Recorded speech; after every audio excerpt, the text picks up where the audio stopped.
আকাশ ঘরের ভিতরে তেল খুঁজতে লাগল, কিন্তু ঘরের কোথাও তেল ছিল না। তারপর আমি আকাশকে বললাম, আকাশ, তেল ছাড়া কি অন্য কোনো উপায় নেই? তখন আকাশ বলল, আরেকটি উপায় আছে। তো বন্ধুরা, আজকের এই ভিডিওতে আপনাদের সত্য ঘটনাটি জানাবো। দয়া করে ভিডিওটি সম্পূর্ণ দেখবেন, তা না হলে কিন্তু ঘটনাটির কিছুই বুঝতে পারবেন না। তো বন্ধুরা, গল্পটি বলার আগে আপনাদের কাছে ছোট্ট একটা রিকোয়েস্ট করব। আপনারা অবশ্যই এই ভিডিওতে একটি লাইক দেবেন এবং এমনই আরও সত্য ঘটনা জানার জন্য অবশ্যই আমাদের চ্যানেলটি সাবস্ক্রাইব করে পাশে থাকা বেল বাটনটি বাজিয়ে দেবেন। আমি বাংলাদেশের বরিশাল জেলার একটি ছোট্ট গ্রামে থাকি। আমার নাম মিতা। আমাদের পরিবারটি খুব ছোট এবং সাধারণ। বাবা একজন ড্রাইভার এবং মা সংসার সামলান। এছাড়াও আমার একটি মামাও রয়েছে। এখন বন্ধুরা, আপনারা হয়তো ভাবতে পারেন, এখানে মামা আসলো কেন? আমার মামার ছোটবেলা থেকেই আমাদের সাথেই থাকেন। বলতে গেলে তিনি আমার বন্ধুর মতোই। তিনি আমার চেয়ে কয়েক বছরের বড়। আমার বয়স এখন ২০ বছর, আর মামার বয়স ২৪।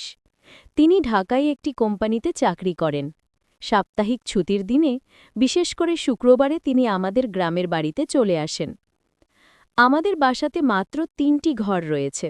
একটি রুমে আমার বাবা মা থাকেন এবং আরেকটি রুমে আমার কাকা কাকি থাকেন। আর আরেকটি রুমে আমি এবং আকাশ থাকি। প্রতিবার আকাশ গ্রামে এলে আমরা দুজন অনেক সময় একসাথে কাটাই। পড়াশোনা, গল্প, আড্ডা কিংবা গ্রামের চারপাশে ঘুরে বেড়ানো, সবকিছুতেই আকাশ আমার সঙ্গী। আমি ছোট থেকে আকাশের খুব কাছের, তাই ওনার সঙ্গে আমার একটা বিশেষ বন্ধন তৈরি হয়েছে। সেই কারণেই যে কোনো সমস্যা হলে আমি প্রথমেই আকাশের কাছেই ছুটি, আর আকাশও সবসময় চেষ্টা করে আমাকে সাহায্য করার। একদিন আকাশ ছুটিতে বাড়ি এলো। সারাদিনের ক্লান্তি নিয়েও আমার সাথে গল্প করতে বসল। হঠাৎই আমার দিকে তাকিয়ে হাসল। কিছুক্ষণ নীরবে তাকিয়ে থেকে বলল, মিতা, তুই তো অনেক বড় হয়ে গেছিস। আগের মতো ছোট্ট মেয়েটা আর নেই। এখন তোকে দেখে গর্ব হয়।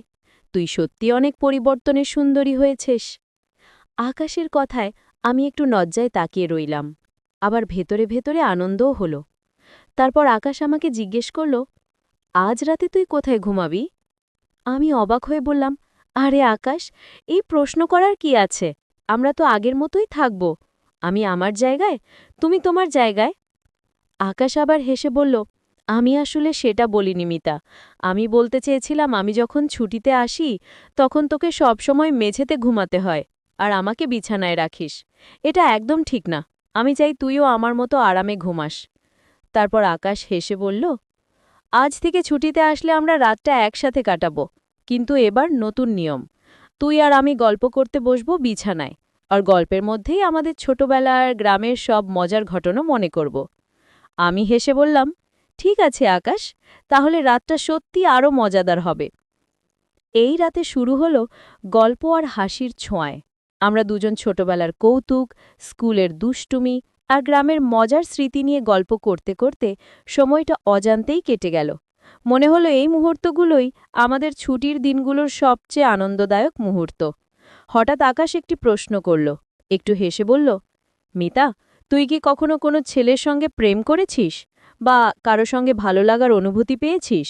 আমি একটু লজ্জায় তাকিয়ে রইলাম, কিন্তু মনে হলো আকাশ শুধু আমার সম্পর্কে জানতে চাচ্ছে, আমার নিরাপদ ভাবনা ও অনুভূতিগুলো বুঝতে চাচ্ছে।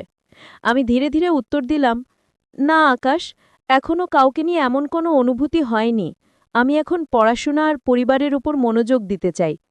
আমি একটু লাজুক ভঙ্গিতে হেসে আকাশকে বললাম, আকাশ, তুমি তো আমাকে এত প্রশ্ন করলে। তুমি কি নিজে কোনো মেয়ের সঙ্গে সম্পর্ক করো, বা তোমার কি কখনো এরকম কোনো অনুভূতি হয়েছে? আকাশ আমার দিকে তাকিয়ে হালকা হেসে বলল, আরে আমি এখনো তেমন কিছুতে যাইনি। আমি এখন নিজের ক্যারিয়ার আর কাজের দিকেই মনোযোগ দিচ্ছি। ঢাকায় থাকি, কাজের ব্যস্ততা থাকে, তাই এসবের সময়ও হয় না। তাছাড়া আমি চাই আমার জীবনটা আগে স্থির হোক, তারপর এসব নিয়ে ভাবব। রাত গভীর হলো, আর আমরা দুজন গল্প করতে করতে ক্লান্ত হয়ে গেলাম। ধীরে ধীরে আমি এবং আকাশ শুয়ে পড়লাম। বিছানায় শুয়ে শুয়ে আমরা দিনের সব গল্প স্মৃতিগুলো মনে মনে ভাবছিলাম। নীরবতার মধ্যে ঘরটা শান্ত, আর মনে হলো এই মুহূর্তগুলোই আমাদের পারিবারিক বন্ধনের সবচেয়ে মূল্যবান স্মৃতি। রাতের এই শান্তি যেন আমাদের হৃদয়কে আরও কাছে এনেছে আর আমাদের সম্পর্ককে আরও মজবুত করেছে। পরদিন সকালে সূর্যের আলো ঘরের ভেতরে ঢুকতে শুরু করল। আমরা দুজন ধীরে ধীরে উঠলাম। আকাশ কফির গ্লাস হাতে নিয়ে বলল, মিতা, কাল রাতে তোর সাথে গল্প করতে করতে সময়টা একদম অজান্তেই চলে গেল। এই ছুটির দিনগুলো সত্যি অন্যরকম আনন্দে দেয়। আমি হেসে উত্তর দিলাম, সত্যি, গ্রামের এই শান্ত পরিবেশ আর আমাদের গল্পগুলো একদম বিশেষ মনে হলো। আমি চাই সব ছুটির দিনেই এমন আনন্দময় হোক। আকাশ আমার কথায় মৃদু হেসে মাথা নেড়ে সম্মতি জানালো। মনে হলো আমাদের এই সম্পর্ক আর আমাদের গ্রামের ছোট্ট মুহূর্তগুলোই আমাদের জীবনের সবচেয়ে মধুর স্মৃতি হয়ে থাকবে। সকাল থেকে শুরু করে দিনের সব স্মৃতি, গল্প, হাসি আর ছুটির মুহূর্তগুলো সবই মনে করিয়ে দিচ্ছিল পরিবারের সঙ্গে কাটানো সময় সবচেয়ে মূল্যবান। কয়েকদিনের জন্য আমি একরকম অস্থির মন নিয়ে থাকলাম। রাতের ঘুমও ঠিকভাবে আসছিল না।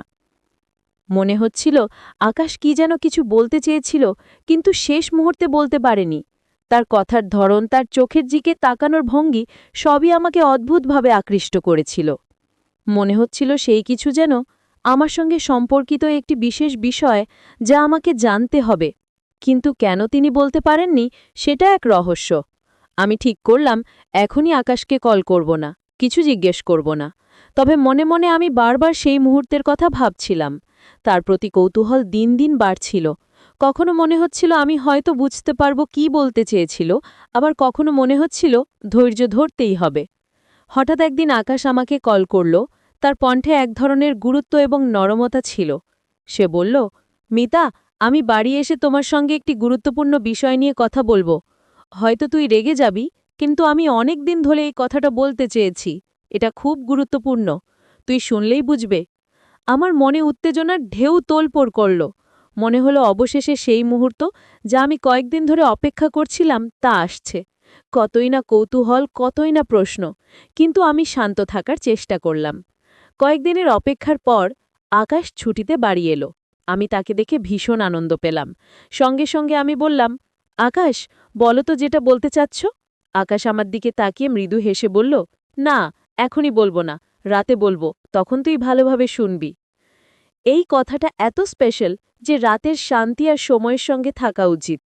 তখন আমি বুঝতে পারলাম আকাশ কেবল আমাকে কিছু জানাতে চায় না, সে চাইছে আমরা এই মুহূর্তের পুরো গুরুত্ব অনুভব করি। মনে হলো রাতের জন্য আমাদের কাছে আরও কিছু বিশেষ মুহূর্ত বাকি আছে, যা আমাদের ছুটির দিনটিকে আরও আনন্দময়, রহস্যময় এবং স্মরণীয় করে তুলবে। রাতের অপেক্ষায় আমি ধীরে ধীরে সেই মুহূর্তের কল্পনা করতে লাগলাম। বন্ধুরা, আজকের ভিডিওটি ছিল এই পর্যন্তই। যদি আপনারা পরবর্তী পার্ট পেতে চান, তাহলে অবশ্যই আমাদেরকে কমেন্ট করে জানিয়ে দেবেন। তো বন্ধুরা, আপনারা অবশ্যই এই চ্যানেলটি সাবস্ক্রাইব করে পাশে থাকা অল নোটিফিকেশন অন করে রাখবেন। আর আগে থেকে যারা এই চ্যানেলটি সাবস্ক্রাইব করে রেখেছেন, আপনাদেরকে জানাচ্ছি অসংখ্য ধন্যবাদ।